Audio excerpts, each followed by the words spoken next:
Before we start the podcast, a big shout out to our sponsors and partners, Gym Pro Apparel. They're making waves in the health and fitness industry at the moment. They've got some great gym wear for men and women, so be sure to check them out in the link below.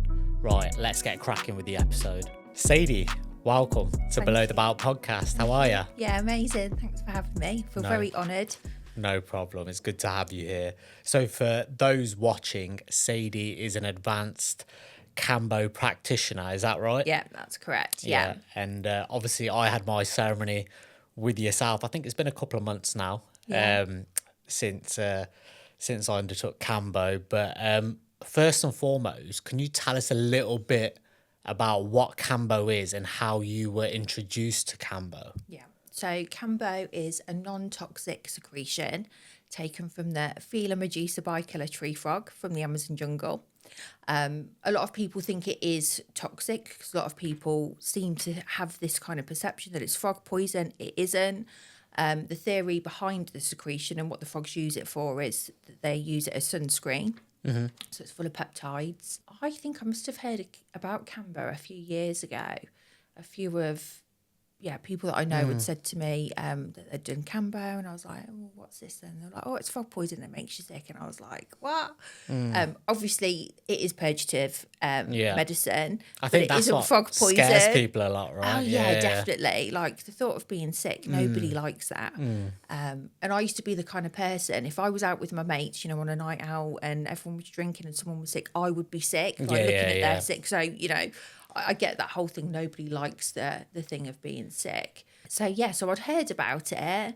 And then I suppose I could see a shift in people that had sat with it. Oh, okay. So, it sort of piqued my interest and I was quite intrigued. Yeah. And then I found a Kambo practitioner and that's it really. That was the start of the journey. Oh, wow. That's amazing. And how many years ago was that then that you first tried Kambo? So it's a good couple of years now. Yeah, a good couple of years, about two and a half years. Obviously, you've told us a little bit also what Kambo is. What are the origins of Kambo? Like, what's the history of it? Where did it start? Yeah, so the indigenous tribes in the Amazon jungle use Kambo. It's part of it's something that they use before they go hunting, because it sort of gives you a sixth sense, increased stamina as well. They use it for initiation purposes. They use it for snake bites, malaria. So it's quite a multifaceted traditional Amazonian medicine because it works on the physical, mental, spiritual. So, it works on the whole aspect of... I've noticed that there's been quite a lot of athletes that have started kind of dabbling with Kambo. In what ways does it help stamina? Is it more about kind of the mental kind of focus or... Yeah, I think... It must come down to that. I mean, I haven't used it for anything like that, but I think people that do it gives them a different level of clarity, focus. I think the way the peptides work as well, because again, it just cleanses and detoxes your system of any toxins. Okay. But I think it does. It gives you a different kind of, that whole sixth sense thing. Has there been any scientific research on Kambo? Yeah. I know it's a very hard thing to prove sometimes with things like Kambo, right? Yeah. So...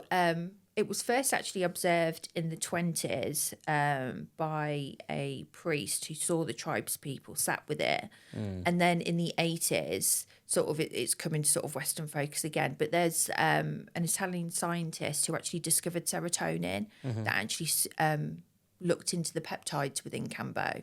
And actually a lot of the peptides have been synthesized by the pharmaceutical industry.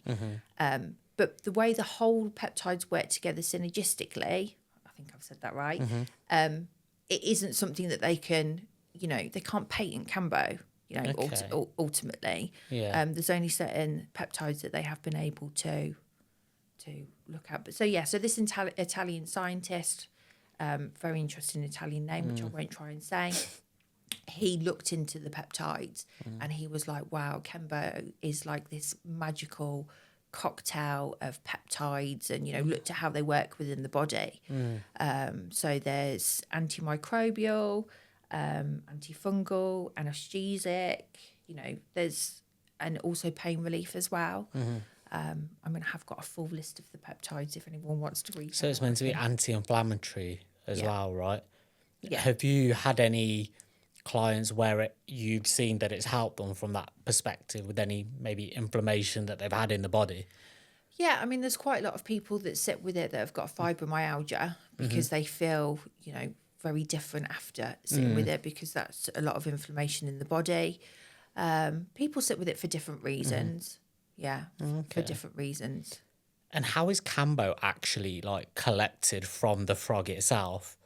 So it's a ceremonial ritual that takes place within the tribes. The shamans literally, sing to the frogs, call the frogs down from the trees. Is that even to this day still? That's how it's done? Yeah, Wow. Okay. there's complete reverence and love for the medicine and the practice, and and obviously with how they live, it's all about being at one, isn't it? So complete love and appreciation for the frog. And when they get the frog down, they will take the secretion off the body, they will put it onto sticks, and then they're dried in the sun. Okay, that's interesting. Yeah. And It is. obviously we spoke about just before the podcast, ayahuasca, which is obviously a form of psychedelic. How is Kambo different from psychedelics, and are there any similarities? Because I know obviously you mentioned that you've done ayahuasca before. Have you noticed any similarities? Is it completely different? What are your thoughts on it? Yeah, completely different. Yeah. Ayahuasca puts you, obviously with it being psychoactive, it puts you in a completely different place, where with Kambo, it gives you such a heightened level of self and clarity. And there's a real divinity within the medicine that you can connect with, that you sort of really feel within as well. Yeah. So it's not psychoactive, so you're not going to trip out on it at all. It puts you into what we call the Kambo process, which, once the medicine's put on you, because it works through your lymphatic system, that process lasts between sort of 20 and 40 minutes. But you will get like an increased heart rate, you'll get, like flushing, you get heat sensations. But that's the peptides working within the body. But no, I mean, you just, such a level of clarity that you just, so it's completely different to ayahuasca. I think a lot of people do seem to think it's psychoactive, but it absolutely Yeah, isn't. I think that's a common misconception, yeah. isn't it? But I think clarity is definitely one of the big things that I noticed. And obviously, as we spoke, you need to go in with a specific intention, which again we'll come on to talk about. But yeah, for me, clarity was a big thing that I noticed off the back of Kambo, and I think, like you said, the same thing as well. But let's talk about you a little bit, Sadie. So I know we touched on it at the start in terms of how you came across Kambo. You noticed that the people who may have seen some benefits from Kambo in their everyday life, but what is it that you were looking to get out of Kambo? And do you think it helped you in terms of what you were looking for? Yeah, definitely. And that's why I've become a Kambo practitioner, because I have such love and respect for it as a practice and as a traditional Amazonian medicine, because of the changes it created in me in my own life. Yeah. So I've always been, a spiritual person. I've always believed that, there's a higher power, there's something that causes the sun to rise, this changing of the seasons. Yeah. There's something that controls our heartbeat. We don't control that. There's definitely a magic in the universe. I've never been brought up following any particular religion or anything like that, but I believe there's a divinity. So I've been on a bit of a spiritual path since my young 20s. I became a Reiki master at 21. Oh, really? I didn't realise that young you were. Yeah, really young. But I had one foot in and one foot out on my spiritual journey, because I didn't realise being spiritual was about connecting to that divinity within. I always thought it was something external. Yeah. So I most probably was a little bit lost in that spiritual kind of, in my spirituality most probably. And I think also realising for me, I had a lot of practices of self-soothing, drink, drugs, weed was a massive thing as well. But ultimately, all of that came down to the fact that I was trying to cover up trauma, stuff that happened to me when I was younger. Like an escape mechanism, I guess, right? Yeah, definitely. So, very sort of not really knowing who I was and not feeling very safe in life, in my body. So even though I believed in a higher power, it was like, I don't know, very conflicted with things. Yeah. You're still working things out at that point in your life, I guess. Yeah. And I think we go through different stages, don't we? Like in our 20s and our 30s, and I'm 44 now, so... I feel like I'm an old wise woman.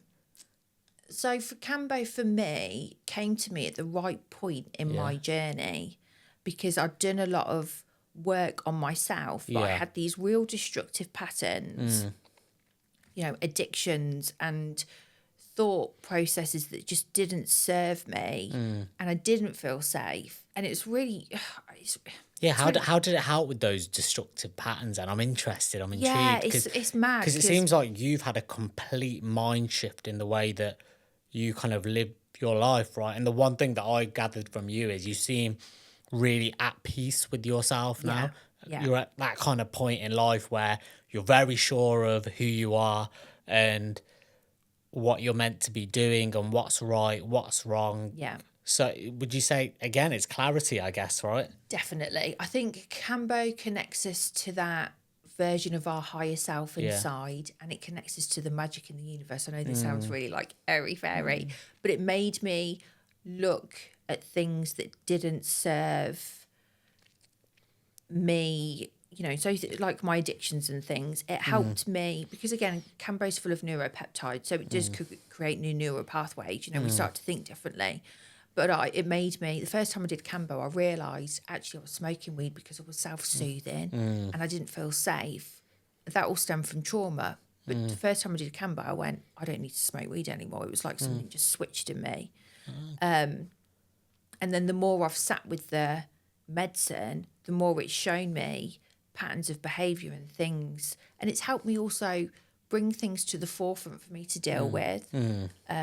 You know, we all go through trauma, don't we? And you know, I went through some really horrific things in my childhood, which really impacted me and made me not feel safe in life and not feel safe around certain people and things like that, where Kambo helped me to realise that that was in the past. It's not where I'm at now. And just to feel safe in my body. And it just changed my thinking. It changed my outlook. Yeah, it is magic, you know. Would you say Kambo's best then for people? Well, not I'd say best for people that have been through kind of significant trauma in their lives and helping them process it, heal from it, get clarity from it. Again, like you said, I think all of us have our own kind of trauma in some ways, right? But I think the hardest thing is being able to sit with it, process it, accept it, and live with it, right? So would you say Kambo's probably best for those types of people, or do you think anybody can get absolute kind of benefit from it? I think because it's multifaceted, ultimately everybody's going to get something from it.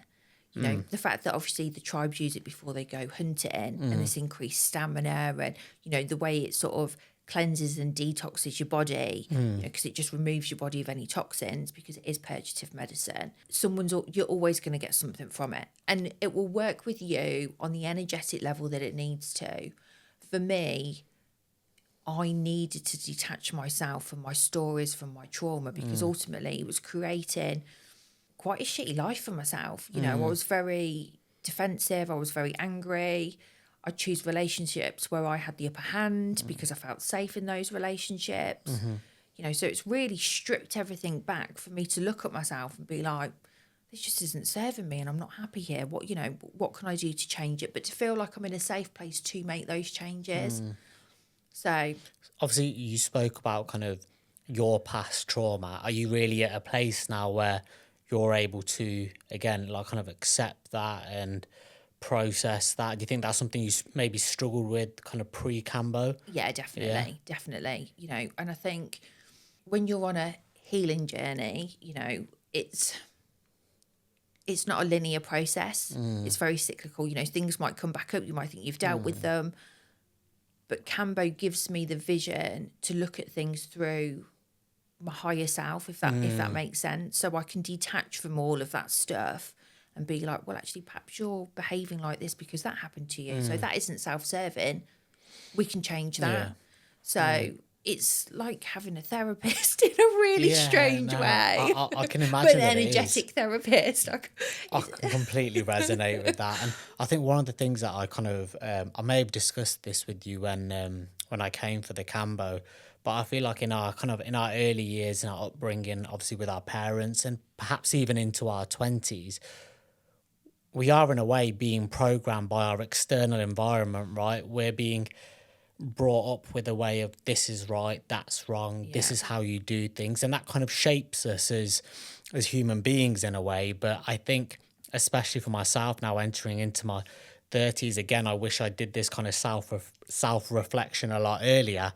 But I think a lot of it is a case of reprogramming or unprogramming yourself in a way of finding yourself, right, and your unique identity and what is you, and what is all the programming that you've been through since a very young age. Because I think what a lot of people don't notice is a lot of it is our programming based on our external environment. And for me, the one thing that I'm really loving now, which I think Kambo has helped with, is finding my unique identity, so to speak. And I feel like it did that for me. It definitely did. Obviously, we'll touch on it in a little bit more detail soon. But do you think that's kind of something that it helps with as well? Yeah, definitely. Because when we're brought up as well, you know, they say from the age of, 0 to 7, we're in hypnotic brainwave state, the theta brainwave state. So everything we're, conditioned and told, and what we take in our external environment, that programs us for our adult life.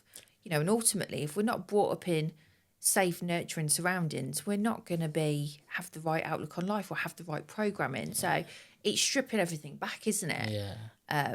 Do you know what I thought was amazing during the ceremony when I was going through it with you? I think obviously there was the sense and the smoke that you were kind of doing it at the same time, but also you were reciting. I don't know whether this is something that is part of a script you were reading off, but it was kind of words of affirmation in a sense of you're a warrior, you're stepping into your unique identity. And for me, it felt really powerful because like you're there, you're sitting with it, you're believing in it. It made me feel like I was coming into my own a little bit. But what was that you were doing? Oh, that's really beautiful. That's actually brought like a little tear to my... Honestly, it sounded like, honestly, it was like it was meant for you to be speaking those kind of words, because you said it in such a tone that it hits with you like really well. Really? Yeah, honestly. So is that something that you were just saying off the cuff while... Yeah. So what I tend to do is, because if people contact me for Kambo, I'm going to have a phone conversation with that person. So I feel like I connect in energetically with that person before they come to me as well. And I sit in meditation. I always ask for the spirit of Kambo to come through and for me to work energetically with the medicine, but to give people what they need in that ceremony. So a lot of the time when I do, it's what I say to people, I'm going to do like a guided meditation. Yeah. But it's always individual to that person and the words that I say. So it's like I'm in a bit of a trance with the medicine. It sounds really weird saying that. So no, everything is just what's designed for you to hear. Okay. Because as you were saying it, I was like, you were saying without like stuttering, without any hesitation. I was like, is it scripted? I was like, whatever it is, it's working for me. So I'm just going to accept it. And honestly, I did. Like, I felt it within myself. Like, as you were saying it, I was like, yeah, this is my time now to find my identity and to find my uniqueness. This is my time to take my path. And again, it may sound a bit cheesy to anybody listening, but it's really powerful when you're sat with Kambo in the moment and you're in that meditative state. I feel like you absorb the words that you're saying. So it's very powerful. It really worked for me. Yeah, really powerful. And I think we learn a lot more about that on the advanced training, holding space. Yeah. Because people go to Kambo circles, for example, and they're, they sit there with people that they don't know, when the medicine goes on them and they're in their process. For me, I like to be with that person and to be there nurturing them and guiding them and working that energy and saying what they need to hear. Words are very powerful, aren't they? They are. They're really powerful. Yeah. And sometimes we don't get told, you're safe, you're secure, you're a warrior, you've got this. These are things we need to hear. And the medicine is very because you feel it within you as well. It's just that, it's that confirmation, I think. I think the reason that I think that was so important is I think I'm definitely at a better place in my life now than I was, say, years ago. But I don't think people realise how important self-talk is. And if you ask them, how often do you speak kindly to yourself and say positive words of affirmation, that you're a warrior, that you're a great person, that you're kind, you're courageous, I bet people, it's very few and far between how much they do say it to themselves, but the importance of it, the belief that it instills in yourself, right? And that's like, I think when you were reciting those words, I was making sure I connected to it. So there was that kind of belief there. Yeah. So yeah, no, it was an amazing thing to go through. But while we're talking about it, let's talk about obviously my ceremony. So obviously I reached out to you when it comes to anything to do with self-development, mental improvement in any way. I'm always fascinated by it, and something that will push me mentally as well. So that's why I was intrigued when it came to Kambo. Obviously, I came across your page on Instagram. Again, I said to you, I'd actually reached out to somebody else about Kambo, got no reply. I think that may have been a year prior, but then also reached out to yourself. We had a chat on the phone, told you what I wanted to get out of it. And that was a key thing you said to me, right? Is go into Kambo with an intention. Don't just go into Kambo with no real thought in mind, thinking it's just going to be a golden bullet to fix you. But yeah, just touch on that intention setting, why that's important with Kambo. I think because we are powerful creators, aren't we? And I think when we put intention into anything, there's power in that as well. Ultimately, you know, I do say to people, if you don't come with a strong intention, even if your intention is, I want whatever is for my highest good, you know, that's what's going to happen. You know, it's a process that ultimately will help you be the best self, your best self that you can be. But intention is very powerful because there's power in that. And you create more power behind that because you've booked your Kambo session, you've set your intention, it's constantly in your mind, you're putting more power into the process. I know what your intentions are, so it's just full power ceremony. Like it just, brings a lot of power into the space. I think it's even taught me with other aspects in life why it's important to have intention and not just go through the motions. Yeah. But obviously, just with the intention, I think one of the things that I spoke to you about was obviously I felt like I lived a bit of a chaotic life at times that was always go, go, go. And perhaps, again, due to my external environment or not, I was maybe somebody who was in some elements a bit controlling or needed things done a certain way, and I'd get really kind of agitated if it wasn't because I was so particular and maybe a little bit OCD as well. And one of the things that I said to you was I wanted to be able to kind of let go a little bit more and be a bit more understanding of other people and other ways of doing things and be a bit more self-reflective in that way. And so that was kind of like the intention that that I went into it with. And again, I was very cautious. I was probably a little bit scared as well. Obviously, you hear kind of obviously the misconceptions about Kambo, which again we'll come on to soon. But obviously, I did as well as the Kambo, I did Sananga and Hapé. Can you just tell us a little bit about what those two are? Because I think you'll probably explain it better than I will. Yeah, so Sananga is taken from a tree, and it's literally they take the bark off, and it's like the resin that comes off the tree, and it can be diluted. I mean, it needs to be diluted because it feels like acid when it goes in the eyes. But this is drops, which literally, so obviously we open the space, you lay down. I put drops in the corner of your eyes, then count you down. You opened your eyes on an out breath and connected in with that medicine. And it very much clears your third eye, works on your higher vision. It's a complete energetic cleanse as well. How did you think I handled it compared to other people? No, honestly, so well. So well. Really? No, honestly, no, you did. You did. Because nothing prepared you for that. It didn't. Do you know what? I wasn't expecting it. No, nothing prepared you for it. And your eyes are very sensitive as well, aren't they? Do you know what? I've always been a bit conscious of anything going into my eyes. But obviously, you put the drops on the inside of my eyes, right, while they were closed. And he said, open my eyes. And I'll be honest, it did sting. It definitely stung at first. And I think you even said to me, it's okay if you want to shout or whatever. Whatever comes up, Which I think I did a little bit, right? I was like, obviously I could feel it going into my eyes and into my system as well. But I think it didn't last long at all. I think it lasted, probably about 30 seconds. And I think every second that goes by, the pain what pain, if you want to call it pain, decreases, right? Because it's just a stinging sensation. Yeah. So I don't think that should be anything to kind of put anybody off. And like you said, I feel like it did perhaps do something kind of good in the short term as well, just when it came to kind of vision. But the other thing as well, Hapé. Yeah, so that's medicinal snuff, which is taken from different plants, from the tobacco plant as well. You can get Hapé, which doesn't have any of the, I can't remember the proper name for it, but the tobacco plant in. But it's very, again, it's ceremonial. It seems to be something that's very popular at the moment that people are sitting with. It's very grounding. Again, that's just going to ground you. And did you say there were two types when I did it, like a masculine and a feminine? Yeah, so they were the two types that I've been working with. You get different types of Hapé. So you sat with white rose Hapé, which is complete divine feminine, but it's trauma releasing. And you did purge off the Hapé quite a lot, didn't you? Which I have done as well. What would you say that means? That I am holding trauma within? There was stuff there that needed shifting. I mean, you came fully surrendered to the process, and you were ready to release. Again, that's the power of setting intention, isn't it?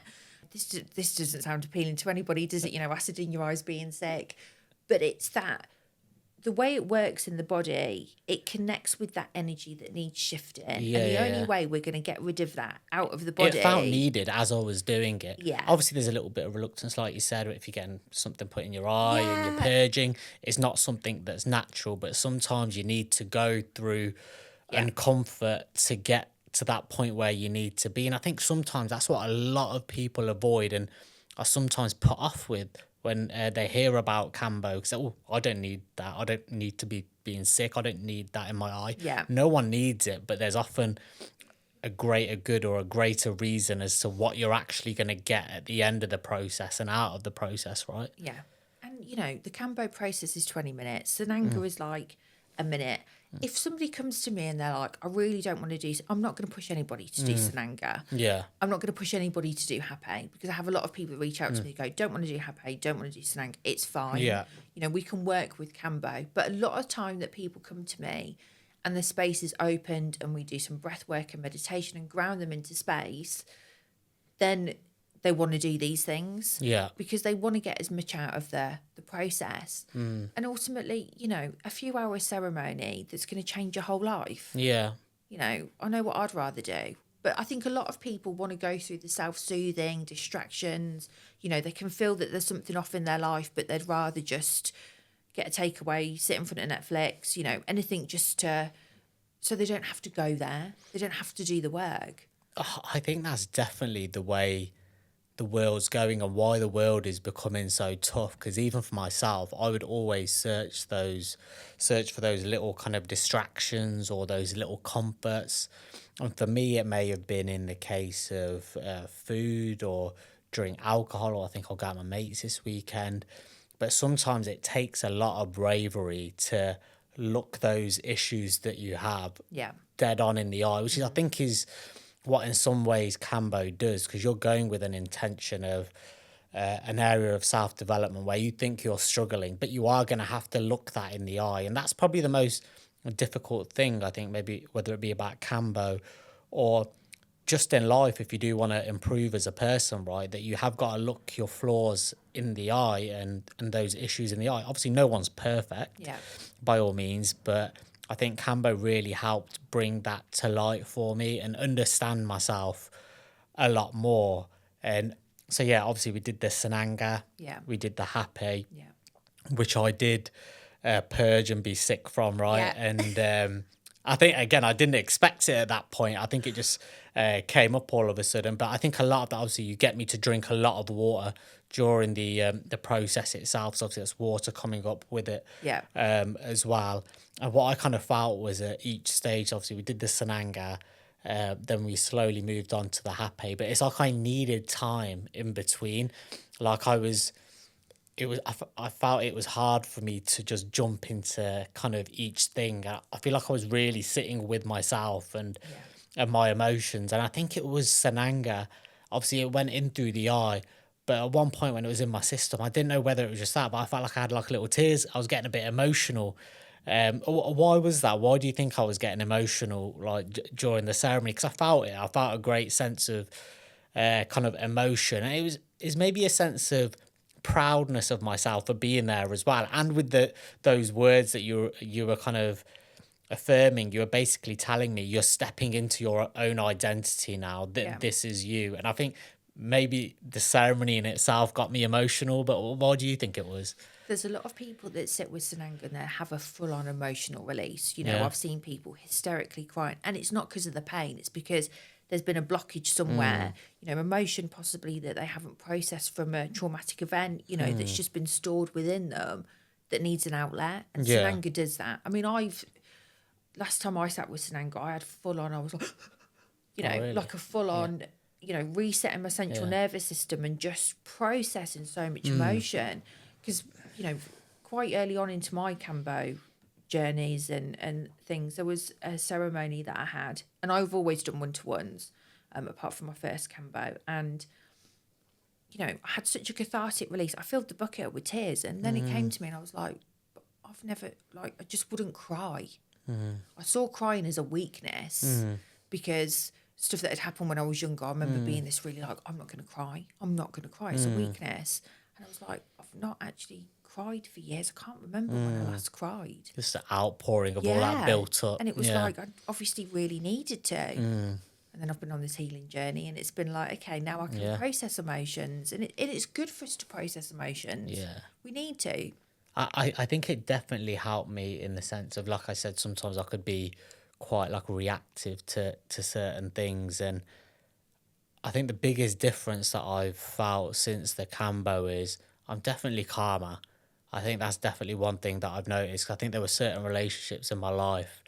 Obviously, you can't change kind of other people and the way that they are, but it made me a lot more understanding of other people, I felt, and that I don't need to be reacting at every kind of opportunity. There's a different and a more understanding way to kind of approach things, and a more calm way to approach things. And don't get me wrong, I'm not perfect. I'll not handle everything the way that it should be handled all the time. But yeah, it's definitely given me a sense of calm, I think, since I've done the Kambo. And I think people around me have definitely noticed it as well. So I think that's one of the biggest things that I wanted to get, because I think I used to be a calm person, and I think over the years my life got a bit chaotic, and I kind of wanted to bring that calm back a little bit. And I definitely think it helped me from that perspective. But one of the things that I said to you was, obviously I fasted before the Kambo, right? I think it was meant to be for a few hours.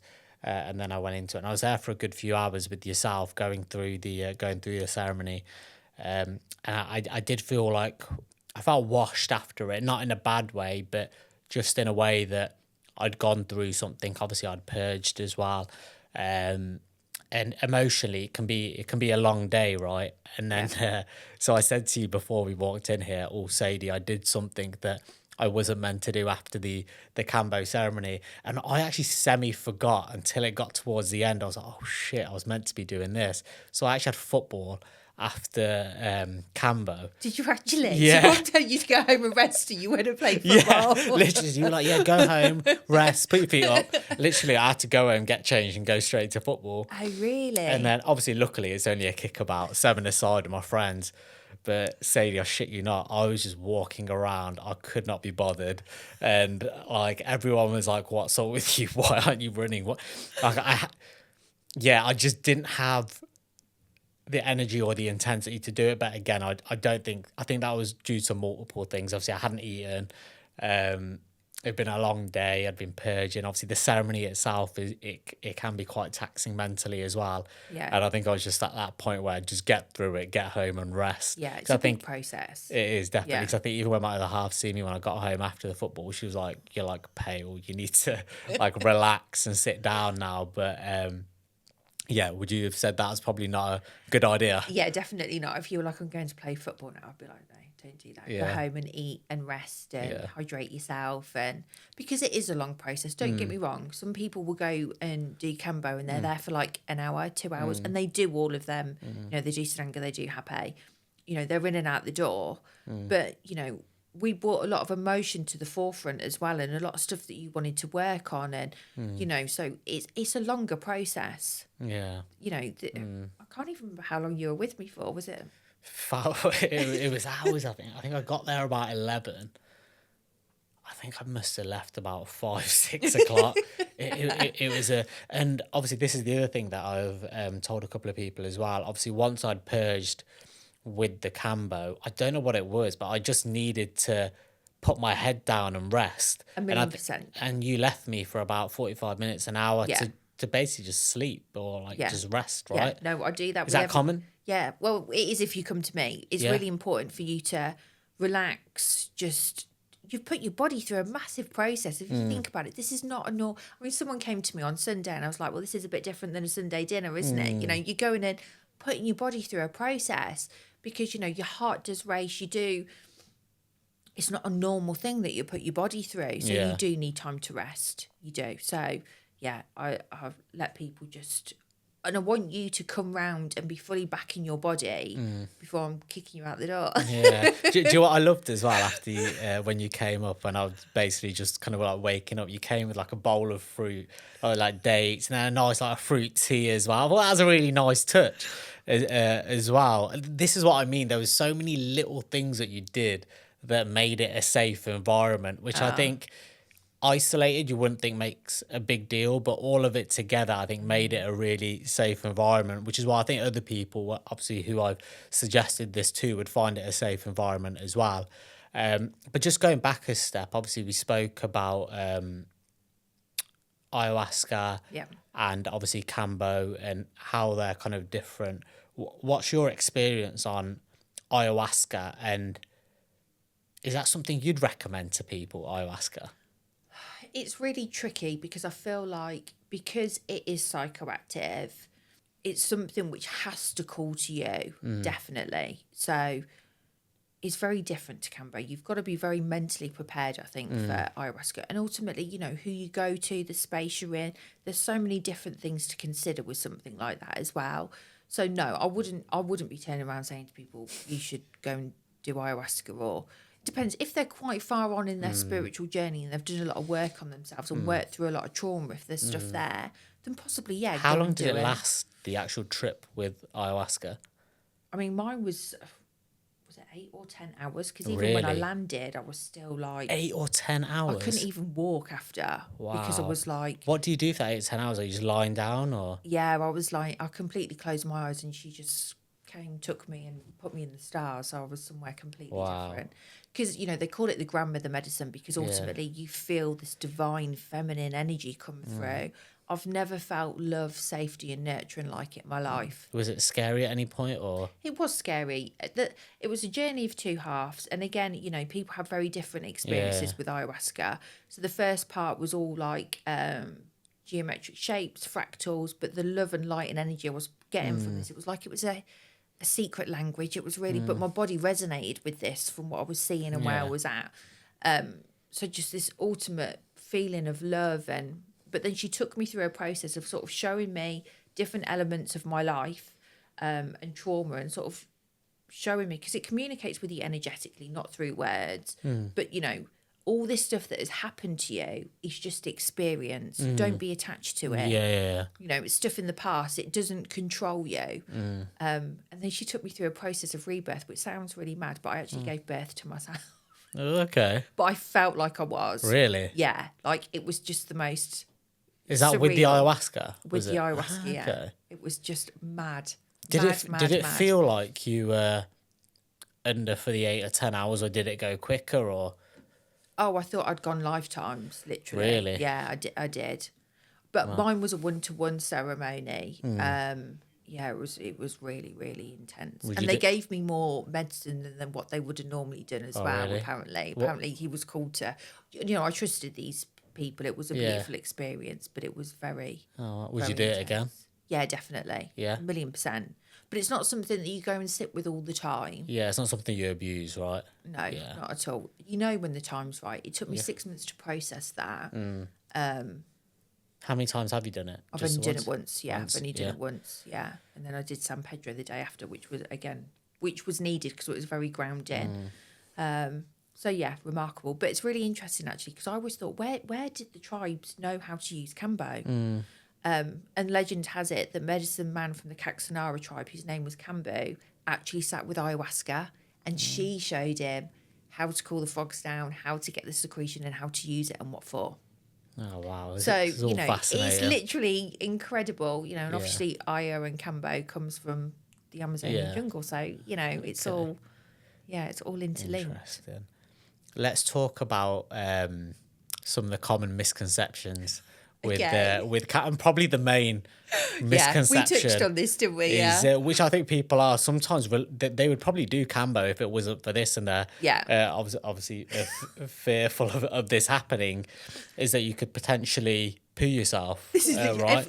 People seem to have visions that they're going to be soiling themselves with their head in a bucket.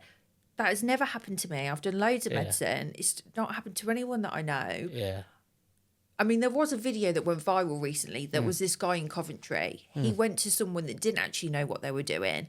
And he actually put out there that he was doing frog poison, which obviously Kambo isn't. But the guy, when he put the medicine on him, he flipped it over. So it was like he was having a double dose. Plus, he most probably didn't tell him how to prepare, because you do need to start eating clean and thinking about, preparing yourself for the process. And he actually did, apparently, soil himself. But there isn't anybody I know, and I know people that have had up to 30 points of Kambo, and that's just not happened. I didn't feel remotely close to it. And again, I don't know whether it was because of the preparation, because obviously I fasted before it.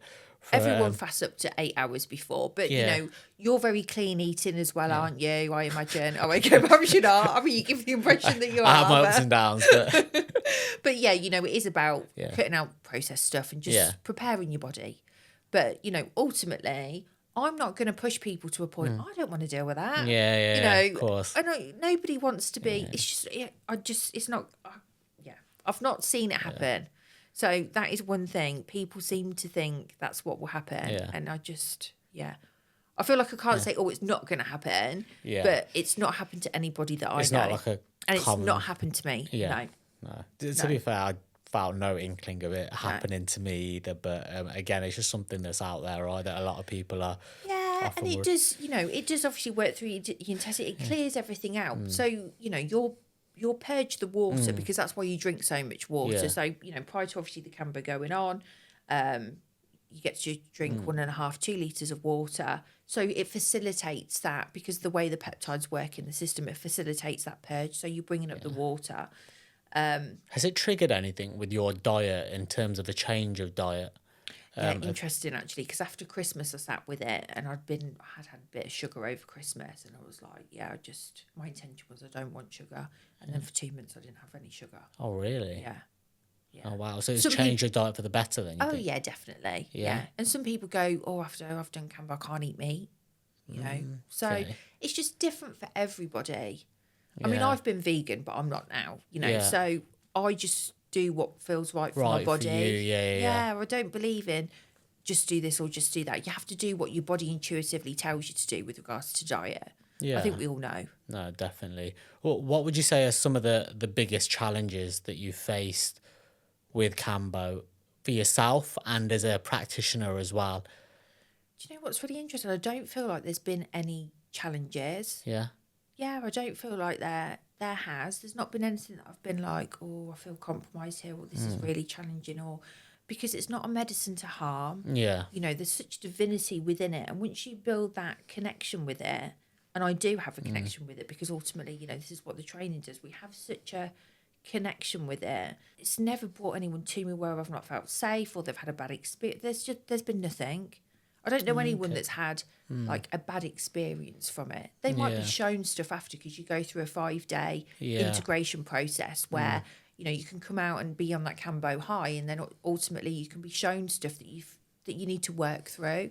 But there's no one that's ever said to me, I can't handle this, I'm uncomfortable, or not really. Would you say there's any common ailments or issues that people seek Kambo healing for, would you say? I think because it's so multifaceted, and you know, the way the peptides work on the body, it can help with pain relief, it can help with all sorts. So, you know, it's mind, body, spirit it works on. So it's completely encompassing, you know, but not really. I mean, it does work, you know, people which suffer from depression might be called to it, you know, fibromyalgia, people that want to cleanse or a detox, people that have physical ailments, I suppose, because they have gone through trauma and it's unprocessed stuff, you know. So yeah, it just really depends on the individual, really. Okay. I think people get called to it for different reasons. Yeah. Even with myself, I was trying to be quite self-reflective and asking myself, why do I want to try it? What do I want to get out of it? And obviously we said we'd touch on intention setting, right? Why is intention setting so important with well, I'd say not just with Kambo, but with anything, Yeah. right? Which I think Kambo has made me realize. Yeah. I think because we're not really taught about how powerful we are, and I think that when you create an intention, there's real power behind that. So I think it just goes hand in hand with the divinity within Kambo, you know, because there's magic in that, and you're bringing your intention into that environment, and it's just how it works energetically together. Yeah. Because I could definitely see how my time would have been wasted if I just went into the Kambo ceremony with no real thought of self-development or self-reflection in terms of me as a person and how I wanted to maybe understand myself better or improve as a person. So if I just went in there with my eyes closed with no real kind of intention in mind, I probably maybe would have got something out of it, but not as much as I did get out of it, I think. Yeah, I mean, you will still get stuff from it, because a lot of people say to me, oh, well, you know, I just want to feel good, or just, you know, and when we go into the space, you know, and I bring the spirit, the medicines in, it's ultimately about them working for you for your highest good, because sometimes people don't always know what is going to be for their highest good. Yeah. So it does set a tone for the ceremony, definitely. Okay. Yeah, it's But I think, like you say, with the power of intention, because I say to people after as well, even like for me, my morning practices, I will set a tone for the day, which most people do, you know, like I meditate, I journal, gratitude, but I send love into my day because it creates a tone. Do you do that, a lot of that? Do you like journaling and That's gratitude? something, like it's an absolute non-negotiable. Tell me a typical day for Sadie then. Okay. What does your day look like? So I don't set an alarm. I just wake up between sort of 5, 5:30. Okay. Is that with the sunlight or? Yeah, I mean, we've got sunlight now, haven't we? Yeah, So coming in at that time. So normally I'll do like sun salutations in the morning, bit of movement, just listening to what my body needs. So Well, with what regards type to of movement stretching, would you do? Just stretching? yoga stretches and poses and things, or I might be jumping around and just whatever just feels like how I need to move my body. And then I've got a beautiful breathwork practice, which I actually got from the retreat that I did ayahuasca on. So I'll do that. Then I'll do my cacao, sit in the garden, and then I'll journal. And I will just journal anything that comes to mind, anything that I feel that I need to process. How important do you think journaling is? I think it's really important, because I think how has that helped you, would you say? Well, I think our mind can be a little bit like a mad monkey at times. So I think once we get stuff out of here onto paper, it looks very different as well. Yeah, because I think that's one thing that's on my to-do list, is to start journaling. But I guess I've kind of been toying with it for a while. Like, am I really going to get anything out of it? Am I just wasting my time with it? Do you think it's something that I should be doing, or a lot of people should be doing, journaling? Yeah, I think it's good. I think it depends on the individual. We all have different things that we love. Like you love being in your ice baths, don't you? Where for me, I'm a bit like loving it, but you know. So we all have different things. Yeah.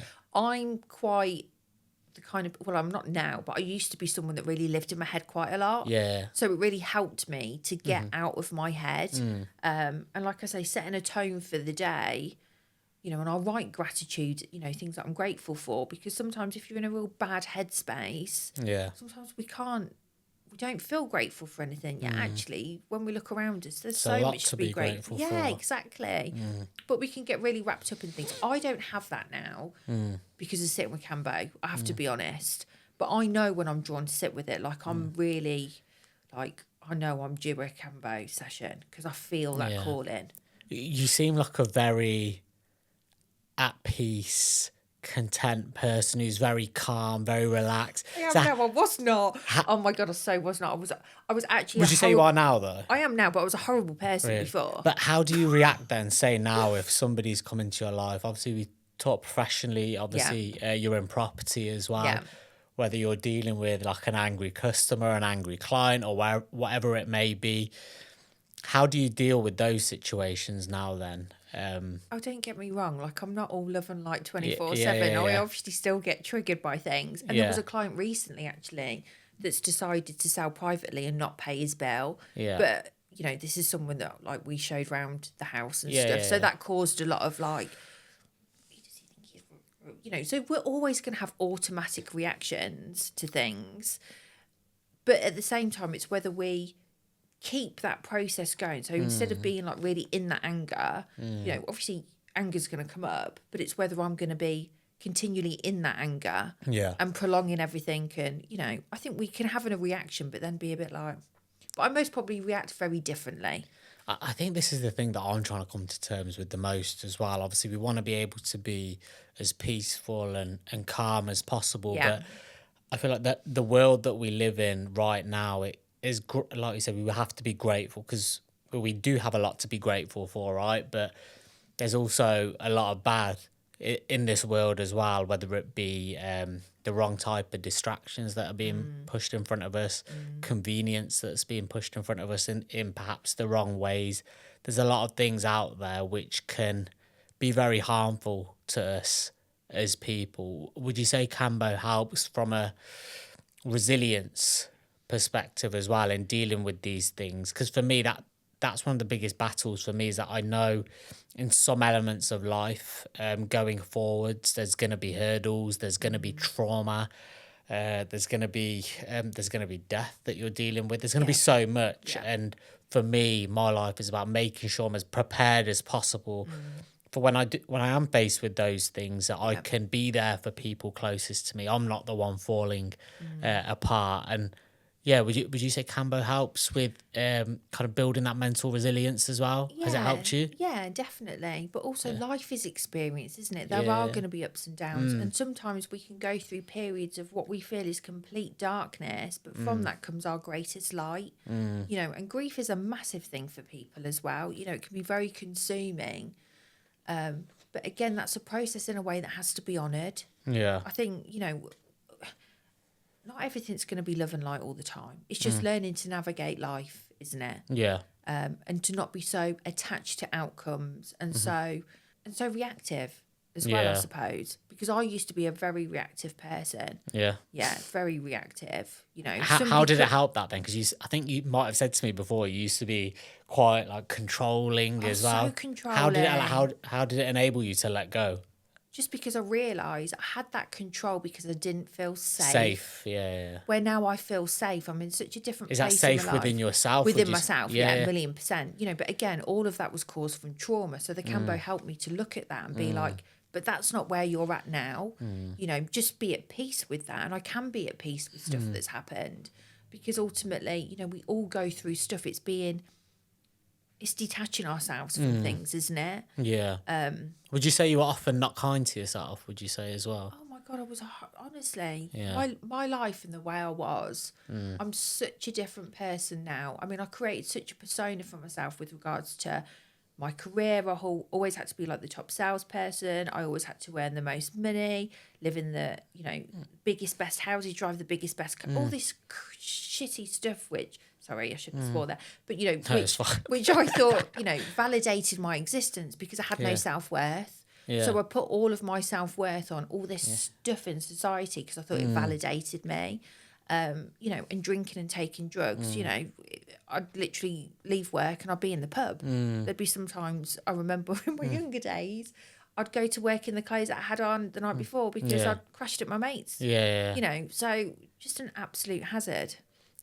It's interesting you say that, because I think it's very easy to do that, attach yourself to these kind of material things and things that you think matter. I think people may well go through their whole kind of lives like that, thinking that those are the things that are most important. But why do you think that's a bad mindset to carry around with you, would you say, from your experience? Don't get me wrong, we all like nice things, don't Yeah, we? yeah, You yeah. know, nice things are nice to have, but it's Yeah. when you attach your validation with Hmm. those things, you know, where it's like, oh, well, I don't feel like I'm good enough unless I drive this car, or Yeah. I live in this house, or I have this designer handbag, or, you know, so it's creating more self-worth within without, yeah, having stuff to validate your existence. One thing that I definitely kind of think about is, what, obviously I've definitely gone through it as well, in terms of, I need the car, or I need the house, I need this, I need that, and often there were kind of material things. But I think when it really comes down to it, when you're left with your own thoughts, and you can look at yourself in that mirror, you'll know who you are at the end of the day, Yeah. and whether you're proud of yourself. And for many years, I'd say up until my late 20s, I wasn't able to look in the mirror and say, "Do you know what, I'm really proud of myself. I'm proud of my actions. I'm proud of my character." I wasn't able to do that for a long time. And if I'm honest, I didn't know that I wasn't proud of myself, because I wasn't willing to look in the mirror and have that conversation, which I don't think a lot of people are. But for me, the biggest piece in my life that's coming now is that I can look in the mirror. I can say to myself, "Do you know what? I'm fucking proud of myself at the minute. I'm proud of what I'm doing and what I'm facing." And even with Kambo, like I said, the way that you conducted the ceremony, the words that you were kind of affirming as I was kind of going through the ceremony, it allowed me to feel that sense of proudness. Because like you said, going through a Kambo ceremony, it shouldn't be overlooked as an easy thing to do, right? No. It takes balls to It go does. through a Kambo ceremony. You have Yeah. to be brave. Yeah. You have to really be willing to kind of look at yourself and strip yourself right back to a certain extent, right? Would you say? Yeah, definitely. Definitely. And there's a lot of fear in the unknown, isn't there? And the fact that you step into that fear and fear into the unknown makes you a warrior. Yeah. 1,000,000%. No, definitely. I like that, because I noticed on your page you would always refer to a lot of the people who conducted kind of Kambo with you as warriors and Yeah, bigging them goddesses. up. And yeah, but it's good though, because I think like I said, a lot of people don't speak that kindly about themselves to themselves, and I think you're maybe giving them that starting point, like, listen, you're this person, you're a Yeah. warrior, you're a goddess, you're this, you're that, Yeah. and you need to remember that. And I think that does help people massively. For me, that was a big part of the ceremony as well, because it was the first time me sitting with that and telling that to myself as well. So now that was an awesome part of it. But That's really nice feedback. Yeah, Yeah. thank you. I think self-talk is very important. Yeah, and something I learned, especially when I did that retreat with ayahuasca and things, we all want the same things. We all want to be seen, safe, heard, listened to, loved, nurtured. We all want the same things. But that has to start from within, yeah, you know? it does, definitely, right. And I think it's one thing that I say to the people closest to me, that if you're not being kind to yourself, how do you expect other people to? Because again, that energy, if you're being kind to yourself, you're loving yourself, you're content, you give off this certain energy. And obviously, I could see that with yourself as well. And it's the first thing that I said to my other half, that she seems like she's been through a hell of a lot of trauma, but she seems like, and you had an energy that you can't bullshit, that you can't lie. You can see it, you can feel it.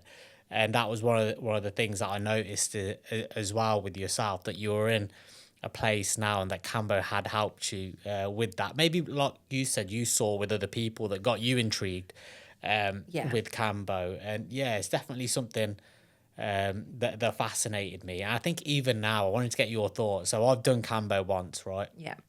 And for me, it was definitely, it wasn't, I'd say, life changing or anything like that, but maybe it could be, because do you know what? Maybe it could have been, because it's definitely helped me in certain ways. And sometimes those small kind of improvements as a person, where you've maybe slightly been lacking, it kind of snowballs right onto other things.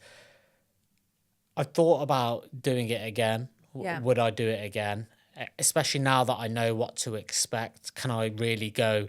Is it possible for me to go deeper within myself if I was to do Kambo again? Yeah, honestly, every time, and I've done Kambo an awful lot of times, every time is different. Yeah. Like, it's so different. So I just thought, oh, will it just be the same thing if I No, do it again? it's so different. You Yeah. can't even, words can't even put into context how different it is every time. Like, for example, on my advanced training, because we had to really dive deep into the parts of our psyche that had become fragmented. So it was really like, wow, this was deep work, doing a lot of shadow work.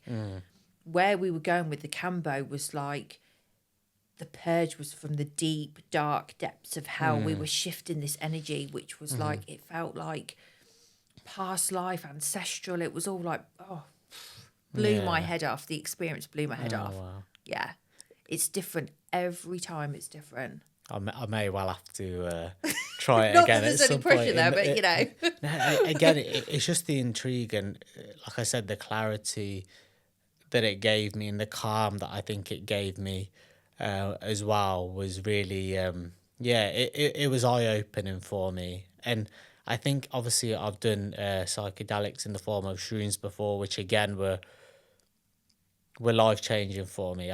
I'd say it definitely permanently changed certain things about me, but I thought this was really good in a completely different way. Yeah. Kambo, that, because I think with the shrooms, for me, it was an ego killer, but again, I did maybe feel like I lost myself for a little while, but with this, I feel like there was more clarity there. Yeah. In terms of what I was looking for, which, again, I think I'd be intrigued to try it again and see how that second experience would be, but we'll see. And one of the other things I want to talk to you about is, obviously, you're obviously very kind of spiritual. Whether I'd consider myself to be spiritual, I'm not sure. I'd probably say I am to a certain extent. I think in life, obviously, we spoke about the good and the bad, right? And, Yeah.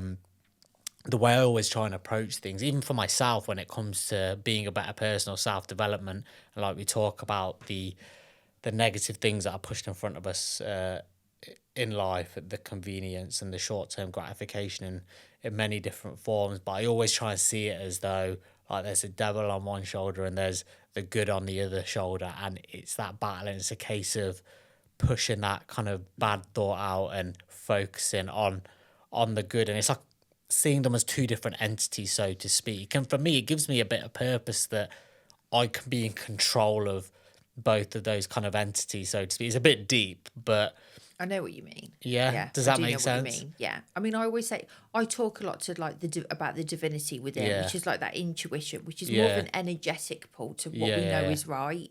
The voices in the head can be voices that come through from parts of ourselves that have been fragmented from trauma. So we might get like a voice that comes through, which is about protecting us. It's about managing us. And it's all been through programming and trauma. And that's how these different, I don't want to say different voices because people will be like, what are you referring to? But you know the voices that we your all subconscious thoughts exactly that we all automatically get. But you know, that isn't our higher self. Our higher self is that energetic intuition, that pull to what we know, that feeling when you know that something feels right, you feel it. It's not a voice, it's more of a feeling. No, 100%. I've got a couple of rapid fire questions for you as well, as we're coming towards the end of the podcast, and feel free to go into detail with some of these as well. But what would you say your favourite thing is about being a Kambo practitioner? Just seeing that energetic shift. And it's funny because obviously I've not seen you, have I, since your Kambo, and I could see you'd gone through a really deep process, but now there's an energy around you, within you, which is just really different. Yeah, okay. Yeah, I can really see that. And in your eyes, it's so different. So I feel like that's what gives me so much joy and gratitude, just knowing that people have had a shift. Yeah, I definitely feel like I have had a permanent shift. I've noticed in certain scenarios, I've changed already. I'm handling certain situations. So, yeah, differently than I would have ever before. I'm thinking twice now. I'm sitting with myself a little bit more and, understanding myself a little bit more as well. So, and that's beautiful as well, because, definitely. you haven't got kids yet, but I always think, because some people don't always want to work on themselves, but if you work on yourself for your family, for your kids, that's powerful. It is. Just ripples out, doesn't it? Sometimes it's the biggest, most important thing you can do, right? Is to work on yourself. So yeah, no, completely agree. One thing you wish everyone understood about Kambo. Okay, it's not a practice that's going to harm you. It's there for your highest good. There's a divinity within this medicine. It's natural. So it's, it's not something it's not out to harm. That's definitely, I don't know anyone that's been like, oh my God, that was awful. I'm never gonna, I think for people stepping into the unknown, it's an important thing to know, right? Yeah, definitely. But it's completely legal. It's non-toxic. You're not, and I'm not going to push people to the point where they're going to be having like a, overdosing them with medicine, so it's coming out of both. I think you ends. definitely look after. Yeah, like I said, I felt completely safe the whole way through it. For me, it was definitely there was a fear of the unknown there. Obviously, we spoke a bit before. I think that was important, that little conversation we had before I went into it. I definitely kind of felt at ease. It wasn't a case of get you in, do the ceremony, kick you out. It wasn't a case of that, which I thought was really good. And if anything, you should have kicked me out sooner because I was there for a while. No, honestly, it's really important for me people to feel safe, seen and heard. Yeah. That's a real big thing for me. And my first Kambo experience was traumatic because I was put in my car and I was like, where have I been? You're and rushed I'm out not ready the door. to drive. Yeah. There was someone else knocking the door before I'd even finished my process. So no. And I said this to you before the podcast, didn't I? I said, do you not feel it's mentally taxing and draining on you? The fact that obviously a lot of people are coming to you with things they're trying to overcome, whether it be trauma, whether it be something else. And often, like I did, I had to kind of explain that to you as a way of, this is what I want to get out of it and out of the ceremony, and this is why. Surely you must have to be in a really good, mentally stable place to take on a lot of these stories from people, right? Yeah, I mean, I think, energetic grounding, and also Kambo makes me accountable energetically. I couldn't hold space for people, and people wouldn't come to me if I wasn't in the right place. Yeah. I'm not out drinking, taking drugs or anything like that. I have to be. Do you drink or anything now? No, absolutely not. No drink, nothing. No. Even no. What's your thoughts on alcohol now since doing Kambo? It's very low vibrational, and you can feel it when you take, when you're on the journey with like ayahuasca, mushrooms, plant medicines, anything like that, you're raising your vibration. So when you do something that's very low vibration, you can feel it. Yeah. Yeah. Okay. So no. Because I definitely think that's one thing that's on my list to eventually is just cut it out completely, alcohol. Obviously I went to university, I abused it. Like 3 days a week I'd be out drinking, and I definitely say it carried on into my 20s, but it's massively reduced now that I'm into my 30s. But I think that would be a life goal for me, is to quit completely, because I've definitely used it as a, like you said, a form of self-soothing or whatever it may be, or a form of escape. I think as I'm getting older, I'm seeing less of a need to escape. So I think hence why me drinking alcohol is definitely reduced, and obviously with me being so kind of active, it's not good on that side of things. But no, that's interesting that you're just.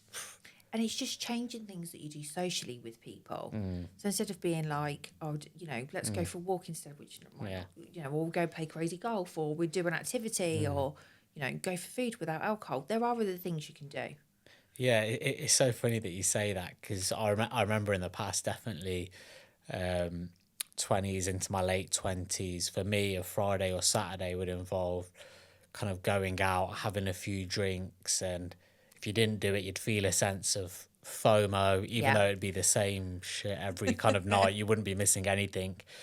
And then these past kind of couple of years, and especially I was just talking about it with my other half before, on Friday and Saturday nights, we found a little late night tea and coffee place, which is now how I spend my Friday and Saturdays. But again, it's another form of me feeling a bit more proud and content with myself, that's how I spend my time, and I'm not doing self-destructive things, right? Which I think is quite important, and definitely another thing that Kambo made me kind of self-reflect with, because I definitely felt I had a tendency to do self-destructive things, which I think many people can at times, right? Whether it be a form of self-soothing or just to escape. Yeah, so no. A piece of advice for those curious about starting Kambo. Just reach out and have a conversation. Yeah. Yeah. So if somebody watching this podcast wanted to start Kambo and perhaps with yourself, how would they reach out to you? How would it go at the start? So I have got a website, or they could message me on social media. And then normally what I will do is send them information about the peptides, everything that's covered. And your page is Kambo Rebirth, isn't it, on Instagram? Yeah. And then talk to see if there's any contraindications, because if you're on certain medication or certain health condition, that's the really important thing, making sure that everybody is safe to sit with Kambo. And then I always say to people, let's have a phone conversation, because I might not be the right energetic fit for them. It might be a different practitioner. But I think if we have a phone conversation, they're going to know whether they want to. Have you had that where you've yourself felt that someone coming to you isn't the right energetic kind of client or? I haven't actually, but I believe that's because there's magic in this medicine that wouldn't bring the wrong person to me. Yeah. I honestly, truly believe that. Yeah, because a lot of people have like... You trust in it to that extent. 1,000,000%. Yeah. And I have to trust. I self-serve. Yeah. How difficult is that to self-serve, by the way? Because I just about coped with you kind of doing it to me. Like, I could never imagine doing that to myself. Because that in its own way is another level of bravery.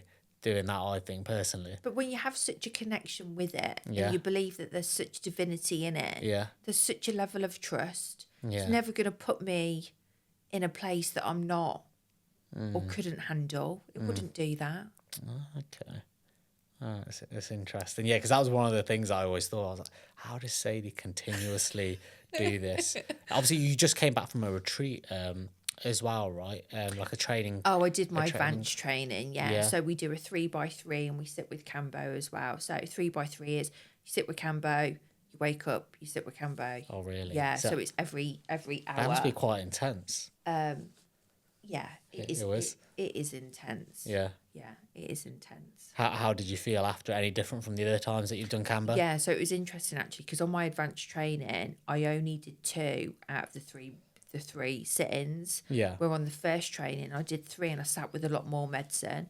But I think because we were diving into these fragmented parts of the psyche and all of the there was these voices coming up within me that were like, you don't have to do it. And it was really interesting. But I realised I needed to go through that with the training because it made me learn more about there still being fragmented parts of myself within me. Okay. Because this isn't just a training course. You get pushed to the deep, dark depths of looking at yourself. So it was really like... But then we ended with a big, sitting with Kambo again. And it was like... But that was a very different experience because I was like, I'm bringing the joy back into healing. I'm accepting them parts of myself that I felt that were a bit lost. And when you decide to work with this kind of, Kambo, ayahuasca, anything like that, mushrooms, the medicine holds you accountable and it also makes you continually work on yourself. Yeah, I guess it's something where you never stop learning, right? No, you've always got to be doing the work on yourself, always. Yeah. I think that's why I'm intrigued to do it again. I think when it comes to self-development, it's a lifelong journey, right? Yeah. And I think, I'm definitely at that point where I've had my fun in my 20s. I just want to, like I said, you want to be proud of yourself. You want to be continually kind of developing as a person, doing the right things, looking at yourself. And I wouldn't say critiquing myself, but stripping myself right back and being able to find my true identity. 'Cause I actually said that, and I felt quite emotional when I said this to my other half in the car the other day. I said, for the first time in my 32 years of living, I actually feel like I'm stepping into my own identity now. I feel like the person that I was before, it was trying to conform and fit into other people and their ways of living and ways that I'd been programmed for many years, whether it be through upbringing, my surroundings or whatever it is. But I feel like now I'm doing that much self-reflective work, including things like Kambo, that I'm at a point now where I'm like, I can say confidently, this is me, this is who I am. And yeah, like I say, Kambo played its part in that. So, which is why I would definitely, and I have been, I'm not pushing it on people by any means, but definitely recommending it to people, definitely people who I think could take something away from it. And one of the other key things is that obviously it lasts a few hours, right? Like, how often do you spend that time sitting with yourself? Like, in life, everyone has such chaotic lives, right? Like, how often do you sit with yourself and your own emotions and really process it and really challenge your emotions? So I think that in itself is, even if you don't get anything great from it, just sitting with yourself with the medicine, there's so much value to get from it, right? Yeah, definitely. Yeah, it's very powerful.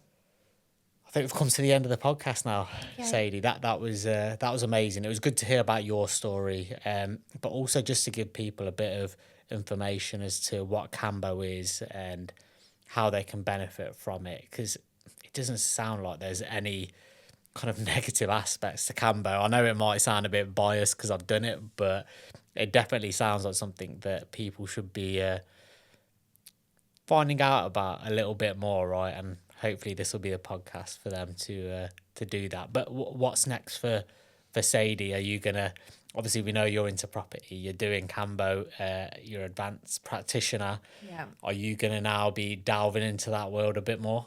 Yeah, definitely. I feel like energetically I'm not aligned with what I was doing previously. And even though I'm self-employed doing that, there's been a massive shift since doing my advanced training. So It must surely be the purpose of, you can see the change you're making in people, right, for the positive, and I guess that in itself is probably the most rewarding thing. yeah, definitely. Yeah, no, I love it. Okay. And just before we wrap up, if people do want to contact you, it's Kambo Rebirth on Instagram, that's all right? Yeah, and then that's my webpage as well. So yeah. Okay. Yeah. Good Amazing. stuff. So Thank yeah, you. if you are interested in Kambo, make sure you do reach out to Sadie. Obviously you take people through a call first and whatnot, don't you? And any questions and queries that you have. But yeah, from personal experience, I think it's something that I'll be doing again at some point in the future. So and yeah, thank you for guiding me with Kambo as well. It's something that I think will stay with me for a long time. But yeah, thank you for coming on the podcast. Yeah, thank you. As well, Sadie. And yeah, thank you for watching, guys.